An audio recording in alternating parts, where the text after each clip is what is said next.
link de um vidinho, né, que o Clay fez, uma chamada explicando, e daí tem algumas imagens até de drone, imagens aéreas dessas passagens. Então, a passagem aqui arborícola, a primeira de cima, é no quilômetro 1 mais 500 metros, né, quase na entrada do Parque Linear, e a segunda lá no quilômetro 10 mais para frente. Então, ela tem uma estrutura metálica, né, em cima tem uma estrutura de madeira para evitar, né, que esquente, e dessas pontas elas ligam, como se fosse com uma escada de marinheiro, aquela de madeira e corda, as copas das árvores de ambos os lados e de ambos os lados dos corpos d'água.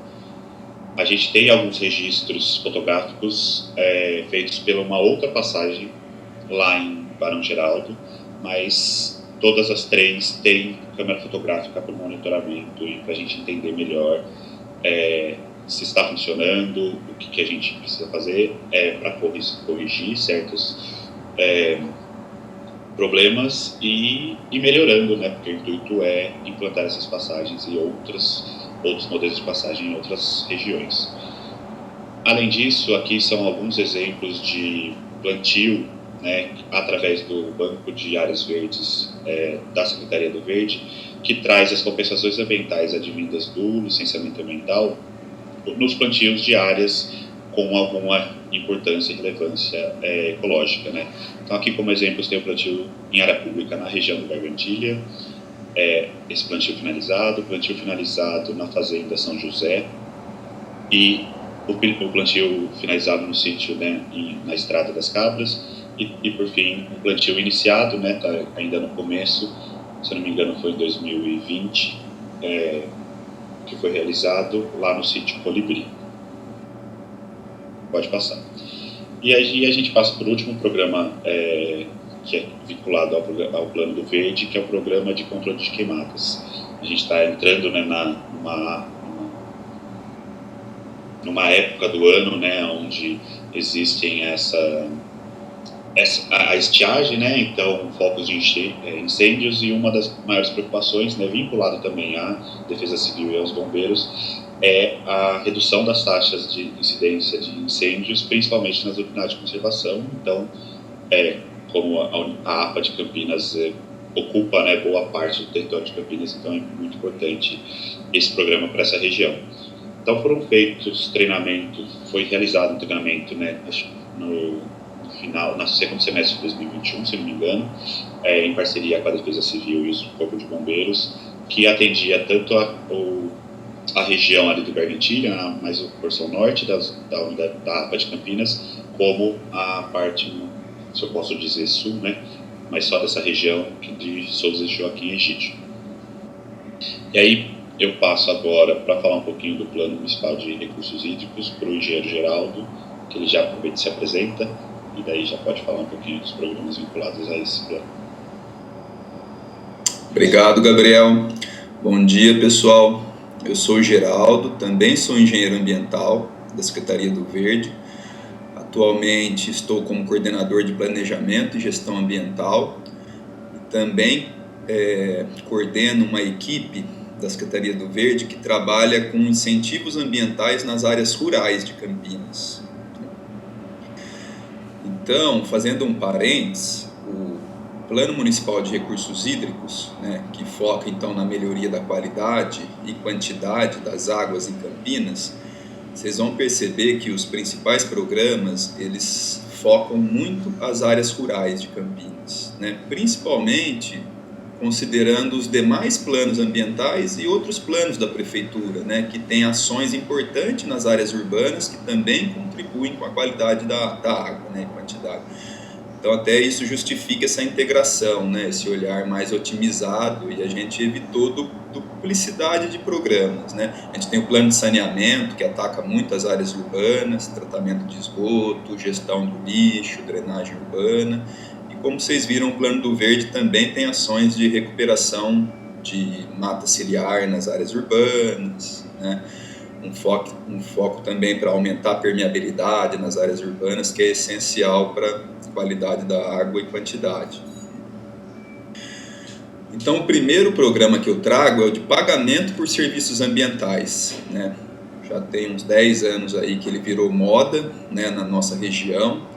O mais conhecido é o de Extrema, ali no sul de Minas, né, na bacia na cabeceira do Cantareira, né, que é onde abastece a Grande São Paulo e a bacia do PCJ também, uma boa parte da nossa bacia. Enquanto o Extrema está com mais ou menos 12 anos de experiência em pagamento por serviços ambientais para a produção de água, Campinas já está com 5 anos. A lei de PSA de Campinas é de 2015 e em 2017 a gente regulamentou o PSA Água, né? Então seria incentivos monetários e não monetários. Então a gente pode pagar o proprietário rural. Então esse programa é para as áreas rurais, né? Incentiva ações de adequação ambiental da propriedade rural, né? Ações e atividades que vão conservar, preservar, melhorar a água e o solo, né, nessas propriedades rurais. Como incentivos não monetários, a gente pode citar apoio técnico, restauração florestal, né, então o plantio em áreas protegidas, né, as reservas legais e as matas ciliares dessas propriedades rurais, e também conservação do solo e adequação do saneamento rural, principalmente esgoto doméstico na área rural. A gente ataca muito isso dentro desses incentivos não monetários. Então, o conceito de PSA em Campinas ele é bem amplo, né? Tem uma forma da gente habilitar propriedades para ela receber pagamento, dinheiro em conta, que é um pouco mais burocrático, a gente fala. Então, essas propriedades teriam que participar de editais de chamamento público. Campinas já abriu 2 editais, né, desde 2017, que regulamentou o PSA Água. E num conceito mais amplo, qualquer propriedade, para receber incentivo não monetário, apoio técnico, plantio, né, até doação de sistemas de tratamento de esgoto, a qualquer momento ela pode entrar em contato com a Secretaria do Verde, que a gente faz uma visita nessa área rural e começa a apoiar tecnicamente, né? Para ter uma ideia, a gente tem em torno de 160 propriedades que recebem algum tipo de incentivo ambiental da Secretaria do Verde. Isso sem contar no apoio técnico, né, que aí a gente chega a quase 500 propriedades que a gente já visitou ao longo desses 5 anos. De forma bem simplificada, esse desenho do lado direito, ele mostra esse ciclo, né, do PSA Água, bem resumido, né, mas só para vocês entenderem esse conceito do protetor recebedor e usuário pagador, né? Então, quem protege deve receber por isso, deve receber um incentivo. E quem está usando esse serviço ambiental, quem está sentindo, assim, recebendo essa melhoria, ele estaria pagando, né? Esse é o conceito. Lembrando que, por enquanto, em Campinas, quem paga é o Fundo Municipal de Meio Ambiente, é o PROAMB, né? Mas já, né, nas experiências brasileiras já tem empresa, indústria pagando, está sendo beneficiada, sistemas, né, as empresas de saneamento, né, municipais, estaduais, que também são beneficiadas com a melhoria da qualidade de água, então até economizam nos produtos químicos que são usados para tratamento da água, elas também em alguns municípios já estão pagando, e assim por diante. Então, de forma resumida, por esse esqueminha, né, que fecha um ciclo, o proprietário rural planta, faz o plantio de espécies nativas, né, nas suas nascentes, nas suas reservas legais. Essa vegetação ela se desenvolve e traz serviços ambientais, né? No caso aqui a gente está focando na água, né, melhoria de qualidade da água, a cidade, as indústrias e outros usuários vão sentir essa melhoria, vão ser beneficiados, então quem se beneficia, estaria contribuindo, estaria pagando, né, incentivando esses proprietários rurais. De forma bem simples, esse é o conceito, né, simplificado do PSA, pagamentos por serviços ambientais. Pode passar, e é claro que ele ocorre nas áreas rurais de Campinas, juntamente com diversos outros incentivos. O que a gente trabalha muito em Campinas é o Programa de Saneamento Rural Sustentável, né? ele visa universalizar o saneamento na área rural também, né? Então a gente sabe que nas áreas rurais a gente não tem nem coleta de esgoto e nem água potável canalizada, né? Então os proprietários rurais, eles acabam sendo os gestores do saneamento na sua propriedade. Eles têm que cuidar do resíduo, eles têm que cuidar do esgoto doméstico, da captação de água, né? O que é comum, que a gente já tinha um levantamento do IBGE, mas a gente constatou em campo, né? Mais de 90% das propriedades rurais de Campinas possuem ou possuíam, que a gente já está adequando bastante, né, o esgoto doméstico inadequado, né? Porque eles usam a fossa negra, a famosa fossa negra, né, na área rural, que é um buraco sem nenhum tipo de controle de engenharia, não trata, não é impermeabilizado. Então o esgoto doméstico vai para esse buraco, que é rudimentar ou fossa negra, e o esgoto vai contaminar o solo e a água. Então a gente tem um problema ambiental nas áreas rurais e um problema de saúde, né? Por que de saúde? Porque o proprietário rural vai estar captando água para consumo, né, tanto humano quanto animal, de poço, né, água subterrânea que está sendo contaminada por essas fossas ou de nascentes, né? Então esse programa, além do apoio técnico, ele também doa sistemas de tratamento de esgoto, né? Sistemas alternativos, de baixo custo, né? A gente tem um convênio com a Embrapa, lá de São Carlos, que desenvolveu as fossas sépticas biodigestoras, aquelas 3 caixas d'água, né, que são instaladas em sequência, e que trata o esgoto só do vaso sanitário, né? Não pode misturar os esgotos. A gente fala água cinza e água negra, né? Então, nessa fossa da Embrapa, não pode receber o esgoto do chuveiro, da pia, né, da lavanderia, do tanque, só pode ir o esgoto do vaso sanitário. Porém, aí começa a complexidade do programa e dos técnicos que têm que fazer as visitas, né? Muito esgoto está ligado junto. Então a gente doa um outro tipo de sistema quando está tudo ligado junto, que são biodigestores comerciais, né?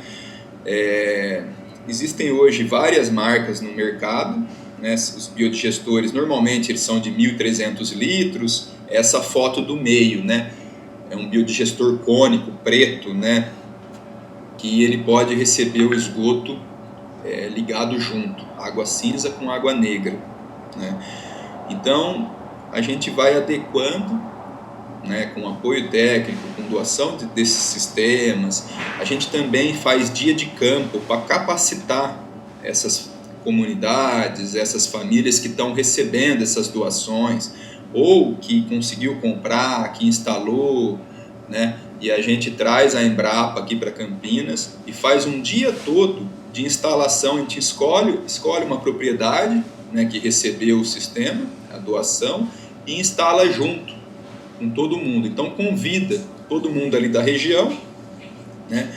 A gente faz uma parte mais teórica de manhãzinha e depois começa a construir, instalar junto com todo mundo, né? O pessoal aprende a instalar, né? E também recebe as orientações para a manutenção e operação desse sistema, né? A gente já fez 8 oficinas em Campinas, nas áreas rurais como um todo, e 2 nessa região aí do Atibaia e Jaguari. Pode passar esse slide. Outro incentivo não monetário também, né, que a gente trabalha além da doação de sistemas de tratamento de esgoto, desse apoio técnico, é a recuperação florestal das áreas protegidas nas propriedades rurais. Vocês viram que a gente também tem o PRENAC, né, esse programa lá no Plano do Verde, nas áreas urbanas, e nas áreas rurais a gente trabalha também fortemente esse programa, né, nas nascentes e outras matas ciliares de curso d'água e também na reserva legal da propriedade rural. Por que ele é importante, né? Além da proteção desses cursos hídricos, né? Do aumento da área de recarga, de garantir a infiltração da água, o proprietário rural recebe isso, né? Por lei ele tem que recuperar, em algum momento ele vai ter que recuperar, né? Principalmente agora com o CARB, o Cadastro Ambiental Rural, que é de competência do Estado, né? Então o Estado está analisando, né, as características de cada propriedade para firmar o PRA, um Programa de Regularização Ambiental. Né? Então, por lei, o proprietário rural vai ter que recuperar essas áreas.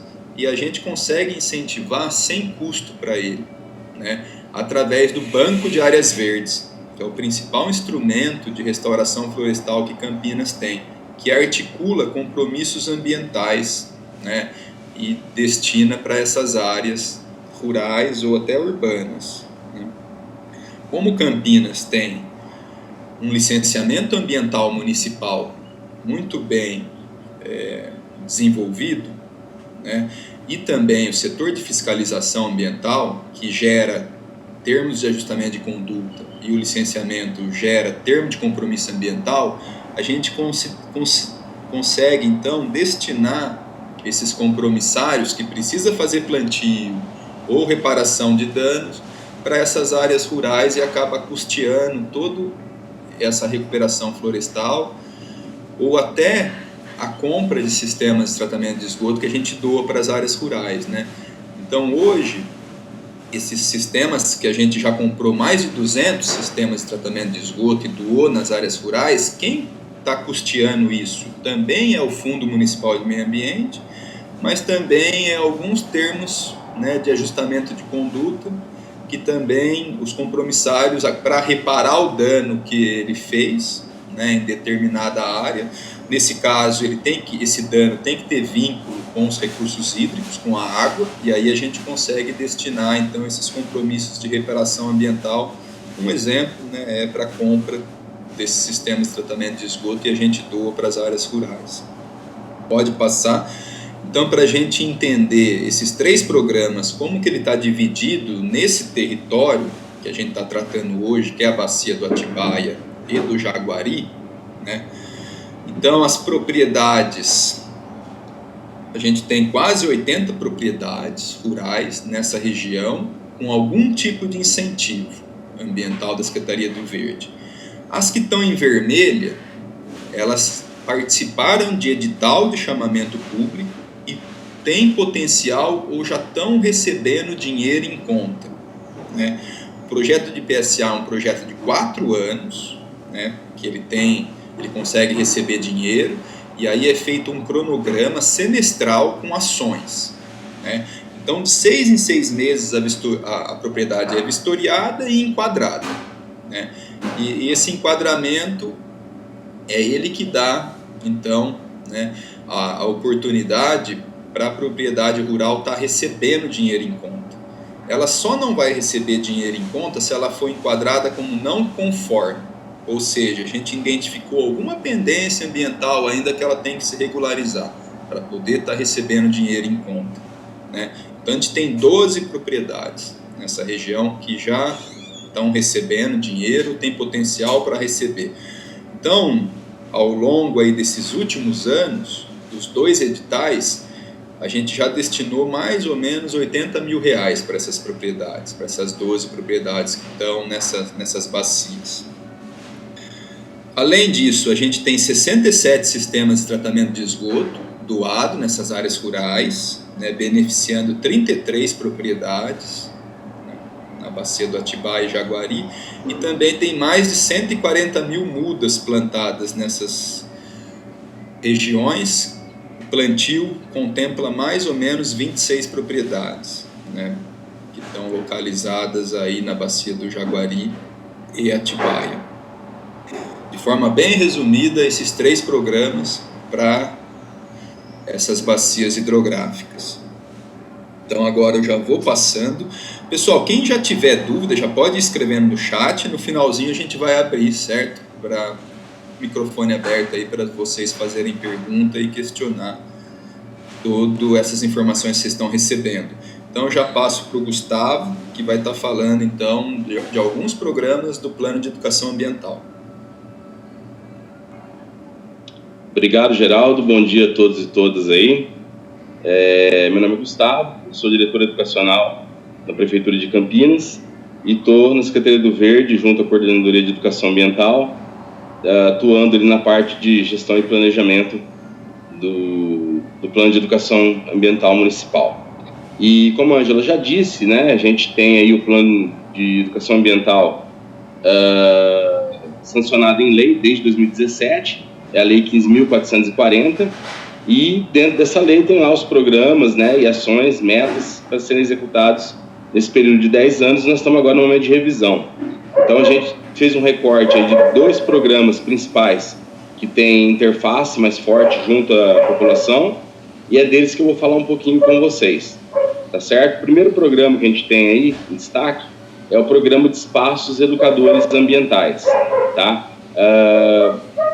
Antes de entrar diretamente no programa, ressaltar que o principal objetivo do Programa de Educação Ambiental é justamente identificar dentro da cidade pessoas, atores que já trabalham com educação ambiental, que têm potencial para trabalhar com educação ambiental e que já estavam ali trabalhando, mas de forma isolada. Então o plano, o grande trabalho nosso junto ao plano é justamente criar uma estrutura no município sistematizada, enquanto política pública, para reconhecer, entender e apoiar e conseguir conectar todas essas pessoas, esses atores que estão trabalhando aí com a educação ambiental. O Programa de Espaços Educadores Ambientais, ele tem a proposta de identificar no município locais, espaços que já atuavam com educação ambiental, mas que principalmente têm potencial para atuar com educação ambiental e de forma articulada.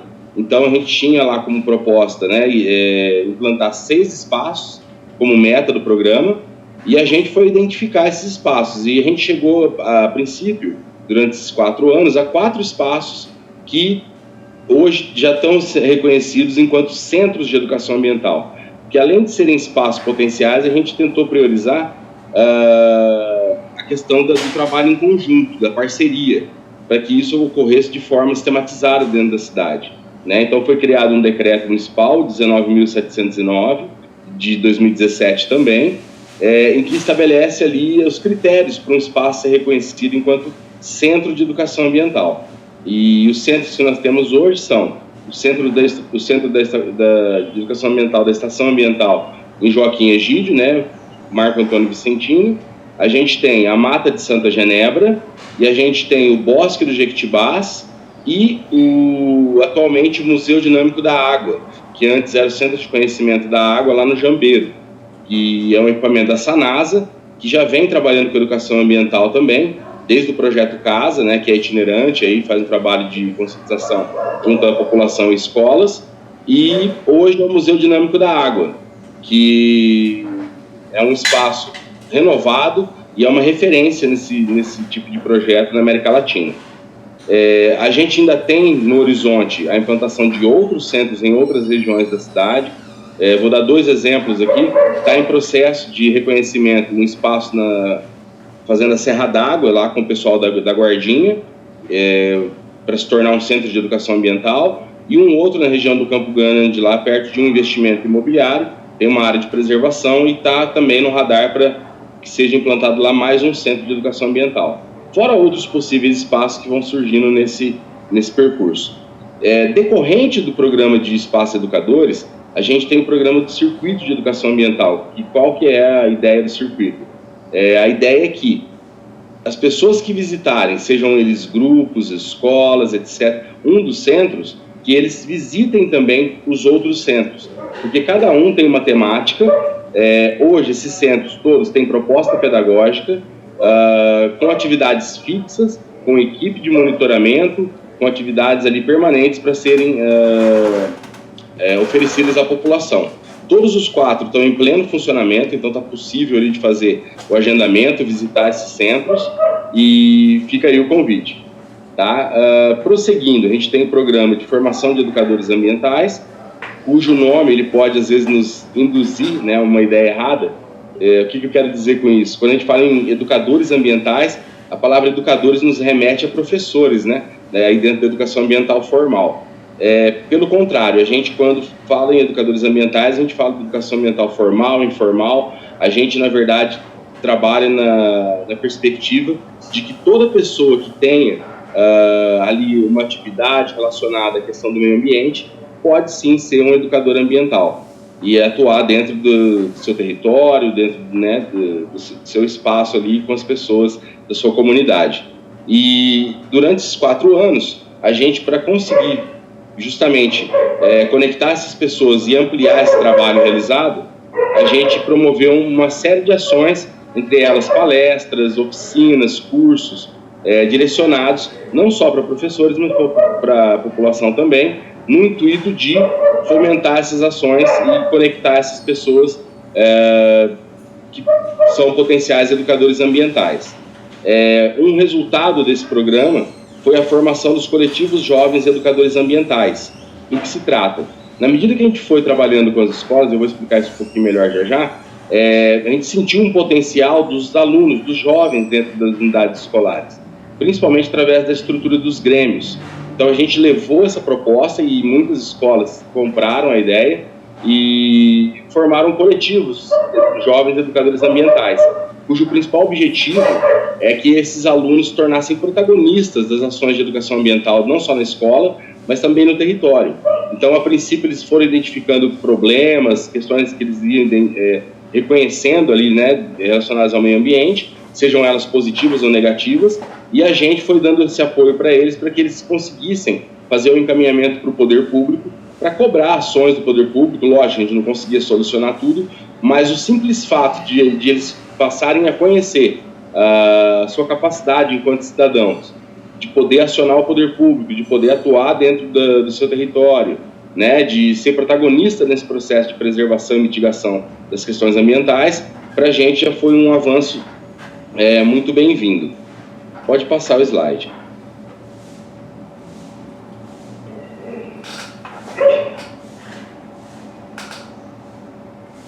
Aí tem um recorte geral da cidade com os 4 centros de educação ambiental. Então a gente tem azulzinho lá em cima a Mata de Santa Genebra, né, que fica ali perto de Barão Geraldo. A gente tem aqui do lado direito superior a estação ambiental em Joaquim Egídio. Temos na região central da cidade o Bosque do Jequitibás e logo mais ao lado ali o Museu Dinâmico da Água no Jambeiro, tá? Então hoje são esses 4 espaços que a gente tem formalizados, trabalhando totalmente articulados, com proposta pedagógica, atividade permanente, equipe permanente, com educação ambiental no município. Pode passar.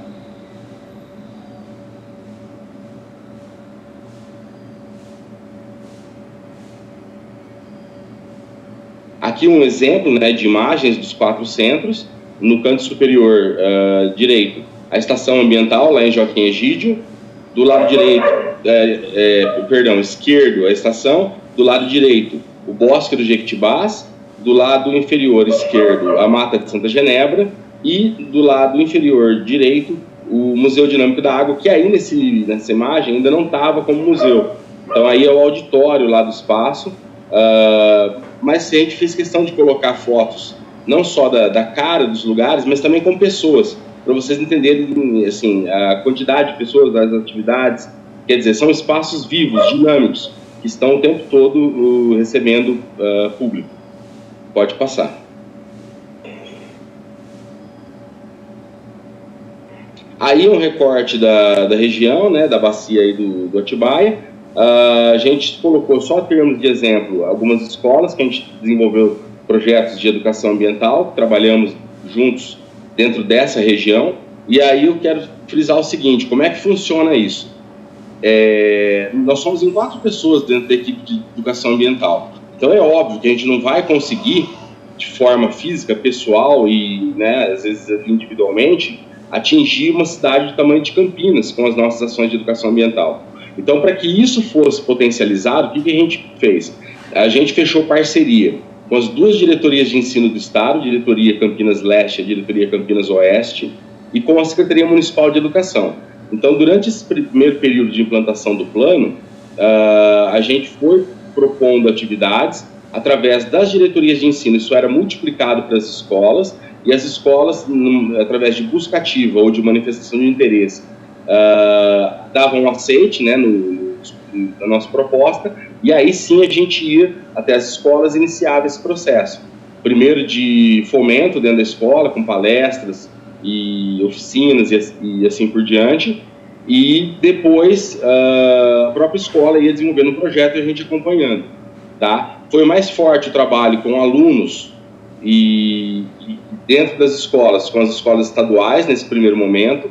Com as escolas municipais, a gente focou na questão de formação de professores, então a gente atuou junto lá ao Cefortep, trabalhando o plano e a questão de projetos que já eram desenvolvidos pela SME, e a gente teve um total de mais de 8.000 alunos, professores envolvidos durante esse primeiro período de execução do plano de educação ambiental. Pode passar.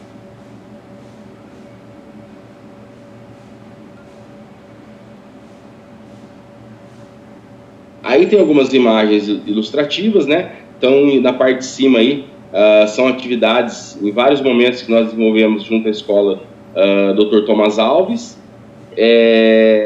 Já na parte de baixo, a gente tem ali atividades que foram desenvolvidas na escola Barreto Leme e também com a escola o Acori, tá? Que fica lá no Gargantilha. E aí imagens dos alunos na estação ambiental, dentro da escola, para ilustrar um pouquinho o que eu estou falando das atividades que nós desenvolvemos. Pode passar.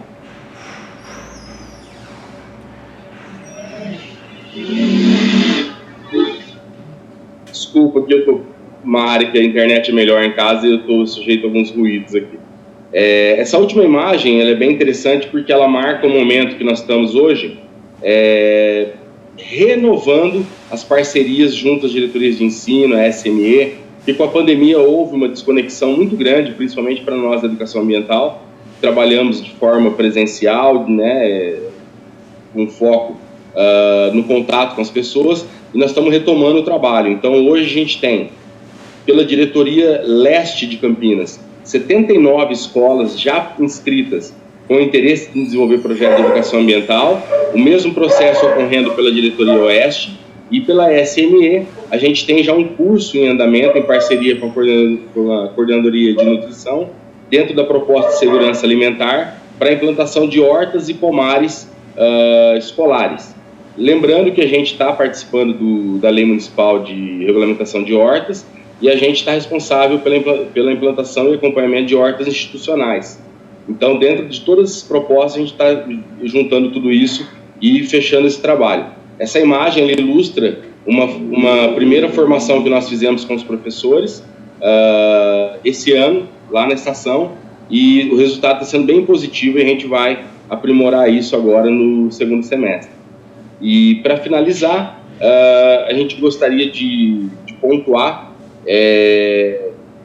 que a gente entende que está sendo um avanço essa parceria na revisão dos planos com a Secretaria de Assistência